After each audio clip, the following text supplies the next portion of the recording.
Nyon sepor atas kesalahan, keliruan, etanget lahir batin.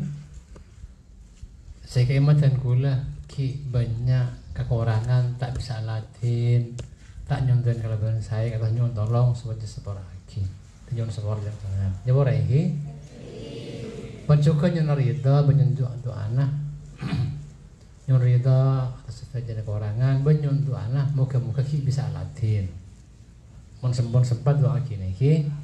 Nah, karena kita berpakai mali, baru pakai kucak melaju. Nyori doa ki. Jadi begini,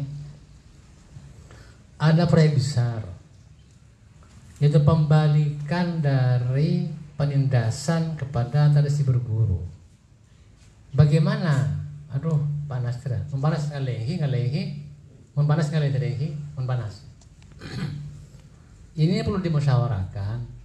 Bagaimana? Aduh, panas terus, ngalehi, mempanas ngalehi, ngalehi, mempanas ngalehi. Rasanya sekarang orang pemenel sedang mempunyai hatinya dibelah dua. Kalau ingin mencari yang halal, kadang seakan-akan perlu menipu. Kalau ketika menipu haram. Dari apa? Mungkin hukumnya kurang universal. Sama orang ngaji. Ketika di mondok ingin masuk surga lah, ingin baik, ketinggalan, kurang bebas di sekolah. Ketika bebas, takut tidak ingat para sepuh, takut tidak bisa sempurna menjadi bekal di kuburan nanti di akhirat. Kan dilema kadang. Nah, oleh karena itu di masa-masa itu saya mencoba mencari kiai-kiai tokoh yang bisa memberi pandangan untuk menyikapi saat ini. Cuman sekarang masih belum diperoleh. Cuman rasanya Bapak saja yang perlu dicari solusinya membalik dari suasana zalim ke keadilan atau penindasan kepada saya. Caranya bagaimana? Ini perlu musyawarah semua manusia, semua kiai, semua tokoh, negarawan. Cuman ada satu yang mungkin bisa diajukan. Bagaimana agar sekarang merubah yang asalnya halal dan hasil bertabrakan, bagaimana agar bisa menyatu? Caranya bagaimana? Tolong musyawarah bagaimana hukum yang universal. Jadi pribadi, keluarga, masyarakat, makan, minum, ibadah di masjid dan langgar bisa dipayungi satu hukum yang serba bisa mengemban semua urusan. Nah, setelah saya pikir rasanya ini harus pakai pencarian pakai mata hati, fitrah manusia. Caranya bagaimana? Semua perilaku tidak pakai komando fisik, tapi hati nurani. Nah, jadi kalau dulu ini bukan nyindir pemerintah ya. Umpamanya pusat mengomando media agar rakyat ditekan, rasanya perlu dibalik. Nurani masyarakat diangkat menjadi media untuk kesepuhan. Kalau boleh mengatakan ya, diduga bahwa ini streaming. Salah apa? Kadang-kadang ada kepemimpinan yang pakai kekuatan atas, akhirnya penengah alat dimanfaatkan menekan bawah. Saya pun menggunakan dulu. Saat dibalik, yang mudah gerak, media optimal, yang bawah mencurahkan isi hati, yang bawah, yang media saya kira kesetan disebutkan. Jadi diangkat. Mungkin yang bertanya mungkin begini, kesetan dalam komando, buat komando di bawahnya mengangkat. Kalau kesetaraan komando sama dengan. Jadi tadi saya akan berumur, kalau kesetaraan komando keponakan ke kompol itu kan sama dengan unipolar. Ini tidak, dari bawah mengangkat. Ini masalahnya ya, sudah ada tapi belum dipahami. Di sinilah miss. Mohon maaf ya, Jadi ini Pak Menhem, bagaimana teman-teman ini yang teman santri bisa ngerti bahasa saya. Barangkali Pak Menhem bisa pindah ke Jember nanti. Tidak? Kalau Pak Menhem ke Jember enak ini. Yang muda-muda bisa dilayani. Coba. Soalnya orang UNER. Pasti rasio umur 11, 10 pola bedanya banyak. 11, 10 coba. Ngacung. Bawah umur coba. Coba. Ngacung. Umur 10, 11 coba. Bawah umur coba. Ada, masih. Coba. 10, 11, belum 12. Coba. Ngacung. Masih ada ini. Kalau 12 banyak mungkin. 12, 13 banyak mungkin. Coba ngacung. Nah, banyak ini. Ucuk lah. Ini perlu pelayanan sudah. Jadi barangkali Pak Menhem bisa pindah ke Jember lama-lama ini. Nah, ini. Harapan saya pindah ke Jember ini.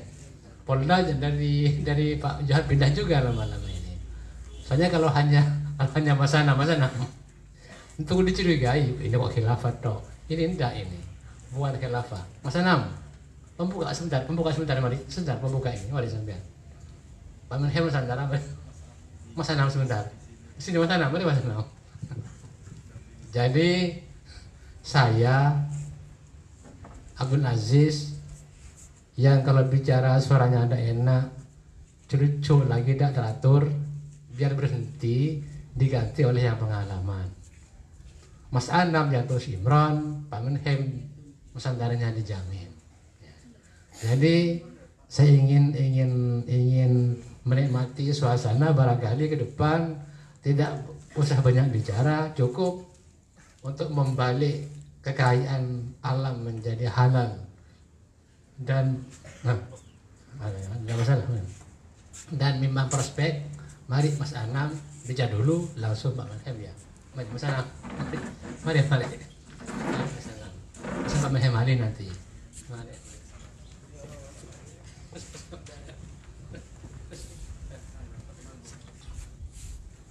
Bismillahirrahmanirrahim. Assalamualaikum warahmatullahi wabarakatuh. Alhamdulillah.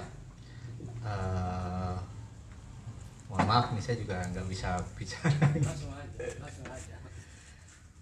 Ya, alhamdulillah sudah cukup lama di temporan ini yang dilakukan oleh beliau untuk mengupayakan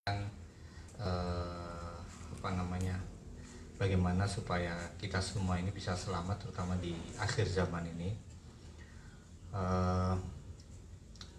Mulai dari bagaimana kita menumbuhkan kasih sayang terhadap bumi, tanaman, dan lain sebagainya, kemudian kasih sayang antara tetangga di pasar. Nah, ini adalah upaya yang harapannya itu menjadi suri tauladan atau contoh yang bisa dibuat di paling tidak di Jawa Timur ini, ujung timur di 10 kabupaten kota, baik di 4 di Madura dan 6 di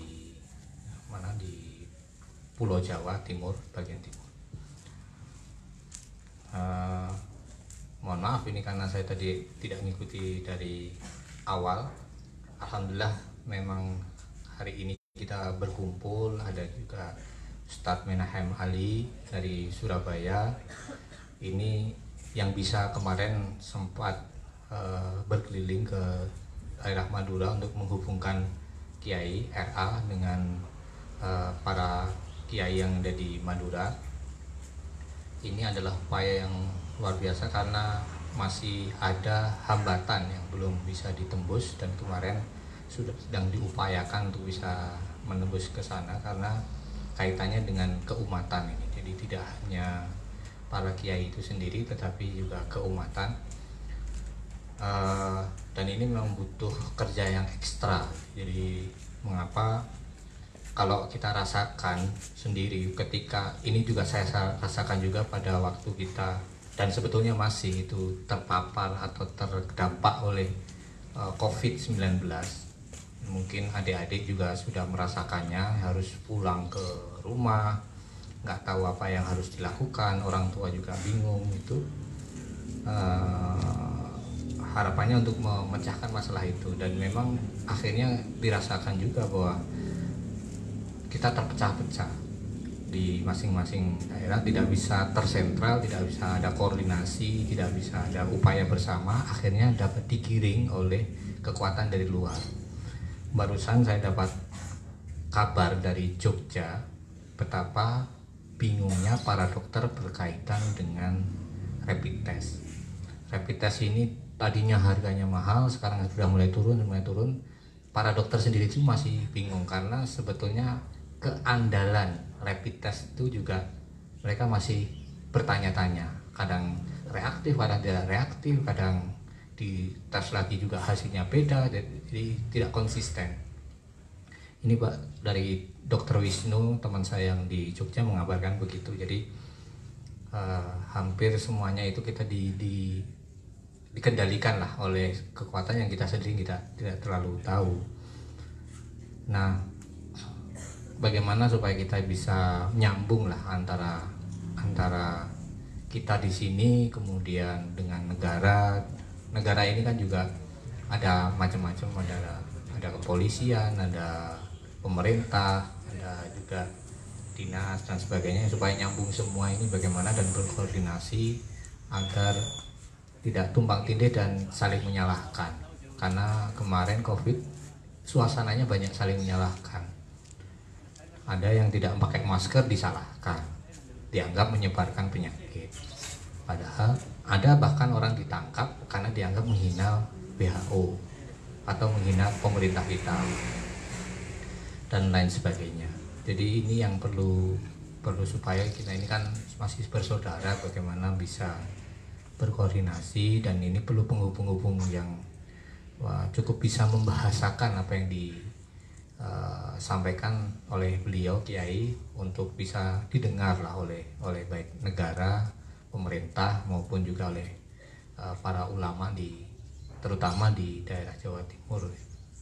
Nah, itulah mungkin barangkali harapan kita ke Ustadz Menhaim Ali untuk bisa menjembatani ke sana dengan para kiai, dengan negara, dan juga mungkin dari ada Pak Johan dari Polda yang bisa menjembatani ke arah sana. Jadi kalau saya ini kan hanya petani, jadi hanya bisa berkebun. Jadi mungkin kalau Ustadz ini kan lebih bisa didengar dan lebih paham lah tentang kondisi yang mungkin itu yang bisa.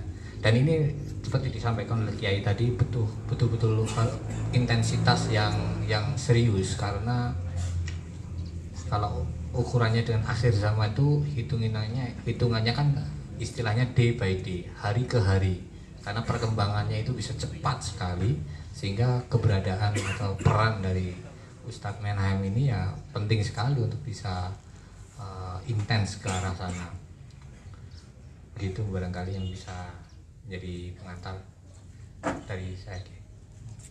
Mohon maaf karena masih belajar juga.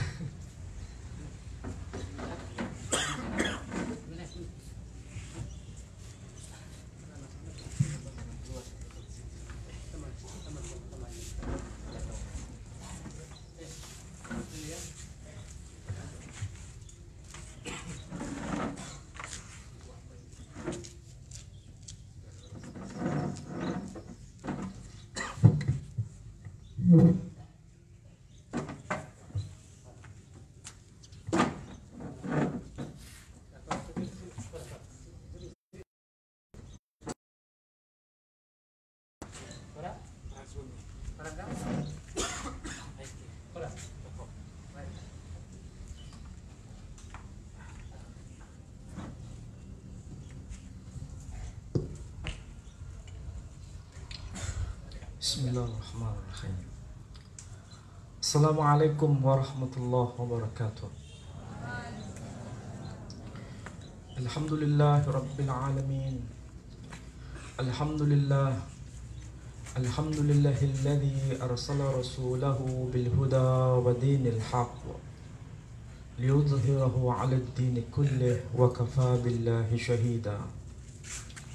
Ashhadu an la ilaha illallah wahdahu la sharika lah وأشهد أن محمدا عبده ورسوله لا نبي بعده اللهم صل وسلم وبارك على حبيبنا ونبينا ومولانا محمد وعلى آله وأصحابه وسلم تسليما كثيرا قال الله تبارك وتعالى في القرآن العزيز أعوذ بالله من الشيطان الرجيم بسم الله الرحمن الرحيم إذا جاء نصر الله والفتح ورأيت الناس يدخلون في دين الله أفواجا فسبح بحمد ربك واستغفره إنه كان توابا صدق الله العظيم.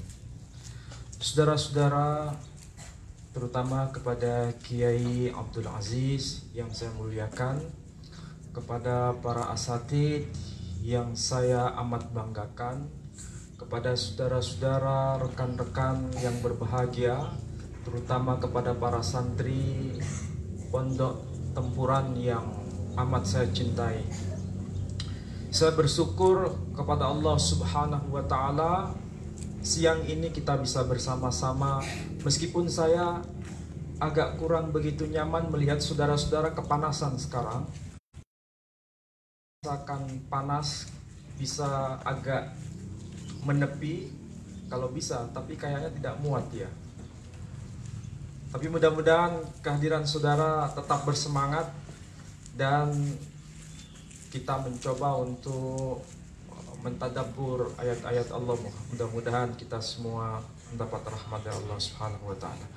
Saudara-saudara, saya mencoba untuk mensistematisasikan apa yang menjadi pemikiran Kiai Abdul Aziz.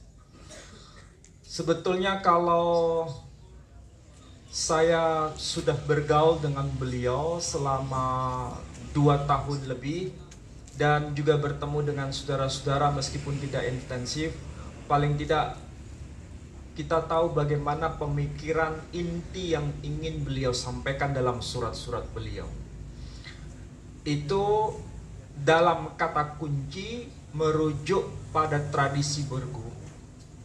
Tradisi berguru itu penting karena ini menyambung sanad keilmuan antara satu generasi ke generasi berikutnya. Dan ini merupakan pelajaran bagi kita melihat Islam dalam konteks keindonesiaan kita.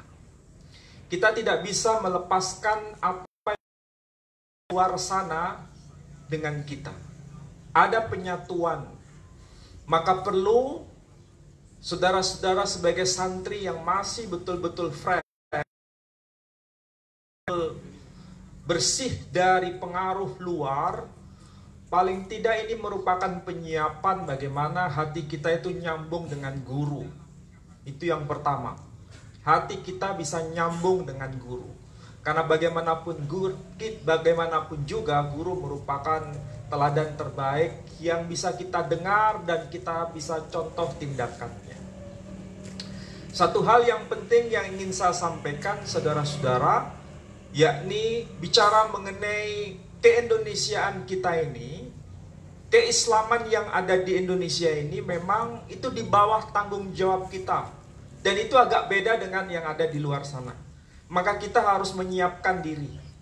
Salah satu contohnya, saudara-saudara, yakni bagaimana Islam memandang agama-agama lain. Islam memandang agama-agama lain itu seperti apa konsepnya. Bagaimana kita bisa bersaudara dengan madhab-madhab lain dalam keislaman kita. Bagaimana kita memandang pesantren kita hubungannya dengan pesantren-pesantren lain. Dan itu penting untuk ditanamkan sejak dini. Supaya kita hidup ini bisa berdampingan dengan siapapun. Tidak merasa benar, meskipun kita tahu harus berjalan di jalan kebenaran, tapi tidak merasa paling benar. Sebab kalau kita sudah merasa paling benar, menafikan yang lain, itu menandakan bahwa kita ada sesuatu yang tidak beres dalam kejiwaan kita. Jangan sampai apa yang terjadi di masa lampau sebagai pelajaran, dan itu sifatnya Quran juga. Apa yang dulu pernah dikatakan oleh makhluk yang amat tinggi posisinya, makhluk yang amat dekat posisinya, yang sangat qarib di hadapan Allah Subhanahu wa Ta'ala, bahkan namanya pun agung sesuai dengan namanya, yakni Azazil. Azazil nama belakangnya adalah Il, menunjukkan itu adalah nama Allah. Sebanding dengan Jibril yang nama belakangnya ada nama Allah. Sebanding dengan Mikail yang nama belakangnya ada Il, nama Allah. Tapi kita bisa belajar dari sosok makhluk yang bernama Azazil, posisinya tinggi, tapi kemudian jatuh sejatuh-jatuhnya kepada Allah. Aku lebih baik daripada dia. Perasaan aku lebih baik daripada dia itu menandakan bahwa dia yang awalnya posisinya tinggi kemudian jatuh sejatuh-jatuhnya. Bahkan dia beralasan dan beralibi di hadapan Tuhannya, khalaqtani min nar wa khalaqtahu min tin. Engkau ciptakan aku dari api, sedangkan engkau ciptakan dia dari tanah. Alasannya sepertinya betul, tapi sebetulnya tidak benar. Nah, jangan sampai kita seperti itu. Nah, dalam konteks keindonesiaan, saudara-saudara, kita berada di pesantren Tempuran ini, paling tidak diberikan contoh para masyayikh, kemudian para guru yang sudah terdahulu. Contoh yang terbaik dalam kehidupan kita sendiri. Yakni bagaimana kita melihat saat ini Pondok Tempuran tidak pernah mengasingkan diri hubungannya dengan agama-agama lain. Agama-agama lain datang ke sini. Saudara-saudara bisa menyaksikan sendiri. Ada pendeta Hindu datang ke sini. Ada Romo Katolik datang ke sini. Ada biksu Buddha datang ke sini. Ada kiai-kiai datang ke sini dari berbagai macam latar pemikiran dan pendidikan. Mereka datang ke sini. Artinya ini menjadi sebuah solusi bahwa keberagaman itu sebuah keniscayaan. Kebinekaan itu sebagai sebuah keniscayaan. Dan Islam sendiri sudah mengajarkan itu. Makanya bagaimana kita mulai belajar sejak dini untuk menghargai yang berbeda dengan kita. Untuk menghargai yang tidak satu kata dengan kita, tetapi memiliki common platform, kesamaan dalam satu hal yang disepakati. Nah, itu yang patut kita jadikan acuan dalam kehidupan kita.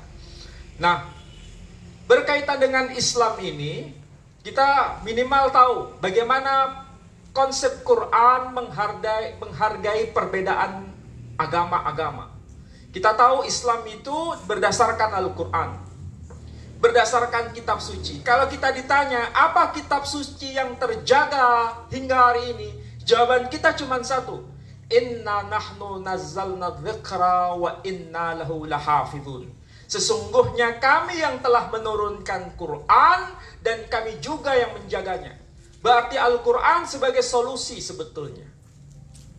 Dan pengakuan Allah Tabaraka wa Ta'ala terhadap kesucian Quran sebagai kitab suci yang terakhir yang diembankan kepada Nabi kita Muhammad Sallallahu Alaihi Wasallam. Tetapi ingat saudara-saudara, kitab suci Quran tidak berdiri sendiri, tapi ada relasi dengan kitab-kitab suci sebelumnya. Ini merupakan sebuah bahan pemikiran bagi kita. Buktinya apa? Kalau saudara baca bertadarus Quran, dalam Quran disebutkan nama-nama kitab suci lain. Apa itu contohnya? Kitab suci Taurat, kemudian kitab suci Injil, kemudian kitab suci Zabur.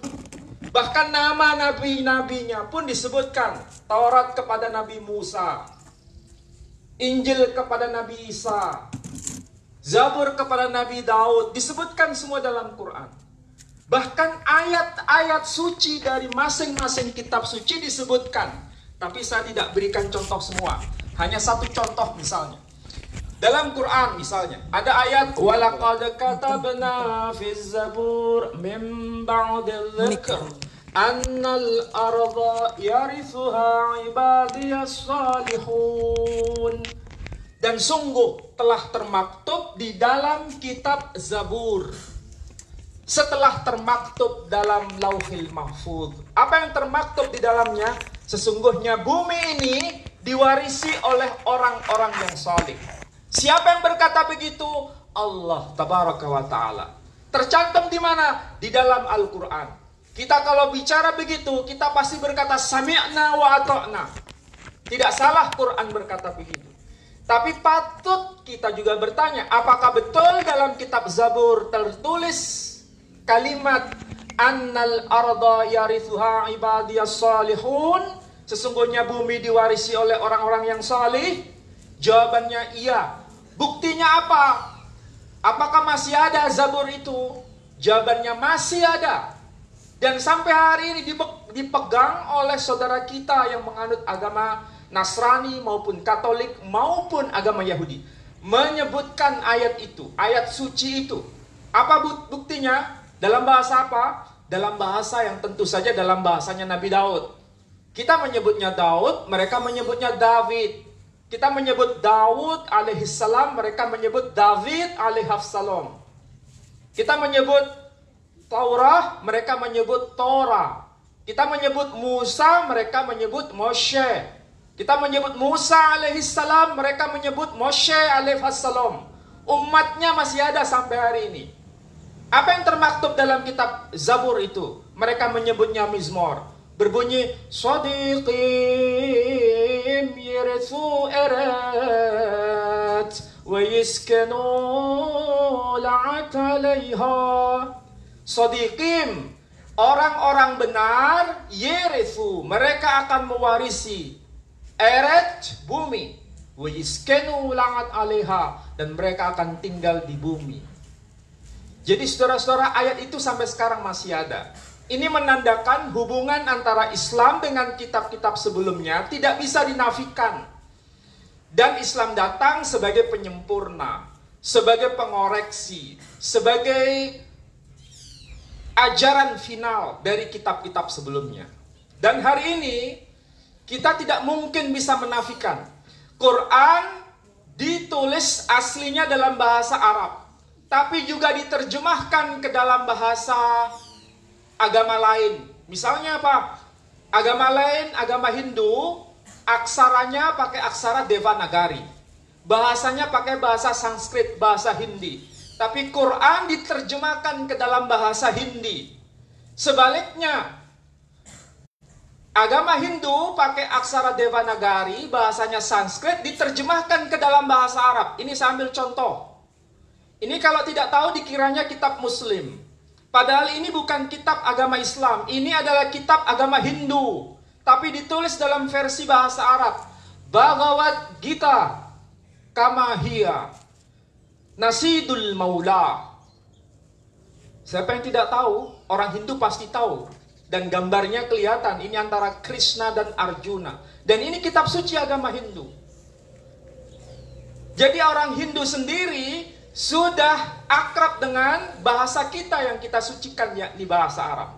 Sementara kitab Quran juga diterjemahkan ke dalam bahasa suci mereka, yakni dalam bahasa Sanskrit atau bahasa Hindi. Saya ambil contoh misalnya. Qul huwallahu ahad. Itu kalau dalam bahasa suci kitab yang menganut agama Hindu, diterjemahkan Apko dijiye kiva Allah ekhihe. Katakanlah bahwa Allah itu ekhihe, betul-betul satu. Itu Quran terjemahan bahasa suci umat Hindu. Sementara orang Hindu sendiri punya kitab suci, yakni kitab Rigveda, menyebutkan bahwa dengan ungkapan yang agak mirip dengan Quran, dengan pernyataan apa? Dengan pernyataan Dewa. Dev itu apa? Dewa. Bhagawan ekhihe, Dastron nehihe, Zerabi nehihe, nehihe. Kalau Anda taunya cuma nehi. Bagawan ekhihe itu artinya Tuhan itu betul-betul satu. Ekhihe. Dastron nehihe. Tidak ada duanya. Nehihe nehihe. Bukan ini, bukan ini. Zerabi nehihe. Tidak ada sesuatu yang serupa dengan dia. Kalau dalam Qur'annya walam yakullahu kufuwan ahad. Ada sesuatu yang nyambung. Tapi Hindu bukan Islam, Islam bukan Hindu. Jangan disama-samakan. Apa yang sama jangan dibuat beda. Apa yang beda jangan dibuat sama. Tapi bisa bersama-sama. Di pondok ini, di pondok Temperrejo, apa yang beda tidak dibuat sama-sama. Tapi bisa bersama-sama. Tahu maksud saya? Jadi yang tidak sama jangan disama-samakan. Tapi yang sudah sama jangan dibeda-bedakan. Apa yang ada dalam Quran, apa yang ada dalam kitab mereka. Kalau sama, katakan sama. Kalau beda, katakan beda.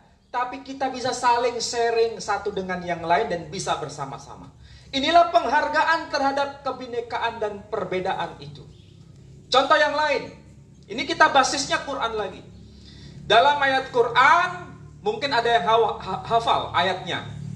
Nisa'ukum harthul lakum fa'tu harthakum anna syi'tum. Para istri bagi kalian, wahai para lelaki, itu laksana ladang bagi kalian. Cocok tanamilah ladang kalian sebagaimana yang kalian sukai. Jadi, suami ibarat peladang, sedangkan istri ibarat ladang. Itu digambarkan dalam Quran. Ternyata ayat ini itu ada dalam kitab yang namanya Manawa Dharma Sastra. Apa itu kitab Manawa Dharma Sastra? Kitab suci yang diterima oleh Manu. Pertanyaannya sekarang, siapa itu Manu? Manu itu adalah orang yang diperintahkan Brahman, Tuhan, untuk membuat bahtera besar. Barang siapa yang naik ke bahtera besar itu mereka akan selamat. Tapi mereka yang tidak naik ke bahtera besar, mereka akan tenggelam.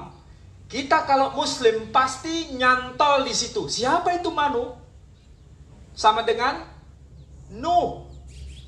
Saudara kita Nasrani menyebutnya Noah. Makanya dulu ada band Peter Pan namanya band Noah. Pernah dengar? Berarti sudah nyantol, nyambung rasa dengan saya berarti ya. Nah, berarti ada Noah, ada Nuh, ada Manu. Itu sama personnya, tidak beda. Diperintahkan Tuhan membuat bahtera besar. Mereka yang naik ke bahtera besar, mereka selamat. Yang tidak naik, mereka tenggelam. Ternyata ayat Quran yang tadi saya baca, Nisa'ukum harthul lakum fa'tu harthakum anna syi'tum, itu juga termaktub di dalam kitab Rigveda. Apa bunyinya? Asturino karhapat yani santu. Asturino karhapat yani santu, itu kalau diterjemahkan, istri kalian ibarat ladang, taburkan benih padanya, oh para lelaki. Jadi ayat Quran, sebelum Quran diturunkan 30 juz, itu sudah di force hot kalau orang Belanda. Sudah dicicil, sudah dituliskan dalam kitab-kitab sebelumnya. Berarti kita dengan agama lain itu ada sesuatu yang saling terkait. Ini tentu saja ada hubungannya dengan konsep relasi antar agama. Contoh yang lain. Dalam ayat Quran ada ayat yang berbunyi apa? Wa min ayatihi manamukum bil-lail wan nahari wa ibtigha'ukum min fadlih. Dan dari sebagian tanda-tanda kekuasaan Allah, Dia jadikan malam sebagai tidur kalian. Dia jadikan siang hari sebagai sarana untuk mencari rizkinya Allah. Ayat ini juga termaktub dalam kitab Manawa Dharma Sastra Hindu. Apa bunyinya? Ratri swapnaya bhutanam restayai karyama namaha. Kami jadikan malam hari sebagai tidur kalian, dan kami jadikan siang hari sebagai mencari rizkinya Tuhan bagi makhluk hidup. Kenapa ayat Quran ini ada kesamaan dengan kitab sebelumnya? Itu berarti semua agama asalnya dari Tuhan yang satu. Islam datang untuk menyempurnakan, meluruskan apa yang bengkok, dan mengkonfirmasi apa yang betul dibetulkan, yang keliru diluruskan. Itu intinya di Islam. Nah, dengan cara seperti itu kita saudara-saudara belajar untuk menghargai beda, biarkan beda, tapi yang sama jangan dibuat beda. Berarti kita bisa bekerja sama dengan siapapun. Kita bisa bersama-sama dengan siapapun. Nah, yang terakhir berkaitan dengan spirit agama. Agama itu penting dalam rangka menyampaikan pesan ilahiyah. Pesan langit bisa turun ke bumi. Nah, tadi yang dikatakan oleh Kiai Abdul Aziz, paling tidak kita harus belajar untuk jujur pada siapapun, termasuk jujur kepada diri kita sendiri. Untuk bisa adil kepada siapapun, termasuk adil kepada kita sendiri. Menjunjung tinggi nilai-nilai kebenaran, tanpa berpihak kepada siapapun dan atas kepentingan apapun. Tapi demi kebenaran kita bicara apa adanya dan tanpa manipulasi. Ini sebetulnya spirit langit yang dibawa ke bumi. Apa yang ada di langit itu penuh dengan kesucian. Bagaimana bisa terimplementasi, terwujudkan di bumi. Makanya semua nabi misinya begitu. Makanya firman Allah Tabaraka wa Ta'ala tanzil ke bumi supaya bisa menyontoh apa yang ada di langit. Contoh saudara kita pasti itu dibaca di gereja. Apa yang dibaca? Doa Bapa kami. Kalau bahasa Ibraninya begini, Avinu shebashamayim yitkaddesh shemecha. Kalau bahasa Arabnya, Abana alladhi fis samawat liyataqaddasa ismuk. Dikuduskanlah namamu. Avinu shebashamayim yitkaddesh shemecha tavo malchutecha yatsere sonecha ka'asher bashamayim gam ba'aretz. Hendaklah kehendakmu yang ada di bumi seperti juga di langit. Jadi di langit itu kalau menurut Quran, di surga sana, itu yang ada itu puji-pujian Alhamdulillah. Di sini bisa diwujudkan Alhamdulillah. Di sana ada ekspresi keadilan, di sini juga ada ekspresi keadilan. Di sana tidak ada manipulasi, di sini juga tidak boleh ada manipulasi. Begitu juga yang diajarkan di pondok itu. Seharusnya nilai-nilai itu yang dikembangkan. Nah, saudara-saudara itu masih betul-betul fresh. Mulai sekarang untuk belajar mengenai perbedaan, itu penting. Dan yang kedua, menanamkan nilai-nilai kejujuran apa adanya itu mulai sekarang. Dunia ini sekarang sudah rusak. Rusaknya apa? Rusaknya memanipulasi kebenaran. Apa contoh konkretnya? Contoh konkretnya sekarang, ini saya harus terus terang. Yang namanya sekolah sekarang, sekolah negeri ataupun sekolah swasta yang formal, termasuk di kampus saya sendiri, manipulasi itu ada. Manipulasi dalam segala lini itu ada. Itu yang betul-betul sekuler.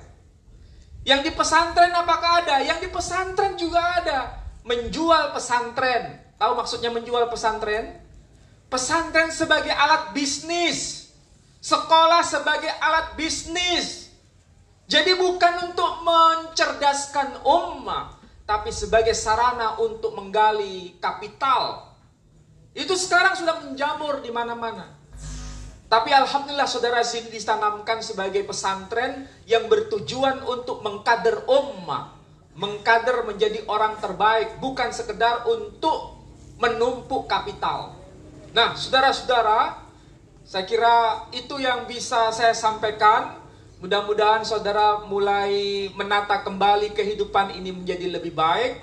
Dan saya berterima kasih dengan Kiai Abdul Aziz yang bisa mempertemukan saya dengan saudara-saudara di sini. Mudah-mudahan saya bicara tidak mengecewakan kepada saudara. Saya akhiri, wassalamualaikum warahmatullahi wabarakatuh.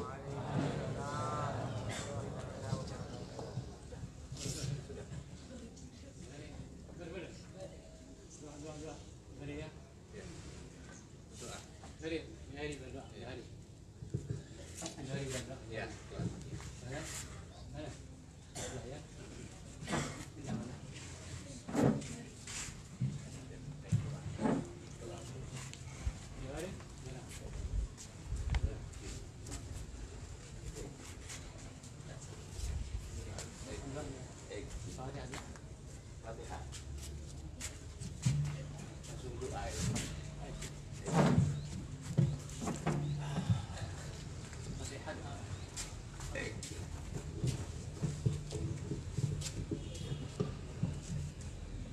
Bismillahirrahmanirrahim. Amin. Alhamdulillah rabbil alamin. Allahumma lakal hamdul kull. Allahumma lakal mulkul kull. Allahumma laka biyadikal khair. Allahumma laka biyadikal khair. Innaka ala kulli syai'in qadir. Allahumma lakal hamdul mutadarisi. Allahumma lakal hamdul mutaawinin. Allahumma lakal hamdul qaimin. Allahumma lakal hamdul raki'in. Allahumma lakal hamdul musallin. Allahumma lakal hamdus saimin. Allahumma lakal hamdul mujahidin. Allahumma lakal hamdul kul bil kul. Innaka ala kulli syai'in qadir. Allahumma rabbana anfa'na bima 'allamtana. Allahumma rabbana anfa'na bima 'allamtana. 'Allimna alladhi yanfa'una. Allahumma akrimna bi karamatika ya Allah, bi rahmatika ya arhamar rahimin. Allahumma ij'al jam'ana hadha jam'an marhuma wa min ba'dihi tafarruqan ma'suma. لا تجن فينا ولا منا ولا من معنا شقيا ولا محروما. اللهم لا تدع لنا في مقامنا هذا ذنبا إلا غفرته ولا هما إلا فرجته ولا ميتا إلا رحمته ولا جاهلا إلا علمته وربيته ولا فقيرا إلا أغنيت ولا ضالا إلا هديت ولا ضالا إلا هديت ولا ضالا إلا هديت ولا فقيرا إلا أغنيت ولا مريضا إلا شفيت ولا حاجة من حوائج الدنيا لنا فيها صلاة إلا قضيتها ويسرتها برحمتك يا أرحم الراحمين. اللهم نسألك رضاك والجنة. اللهم نسألك رضاك والجنة ونعوذ بك من سخطك والنار ونعوذ بك من سخطك والنار. وآخر دعواكم أن الحمد لله بعد سوء القبول. الفاتحة.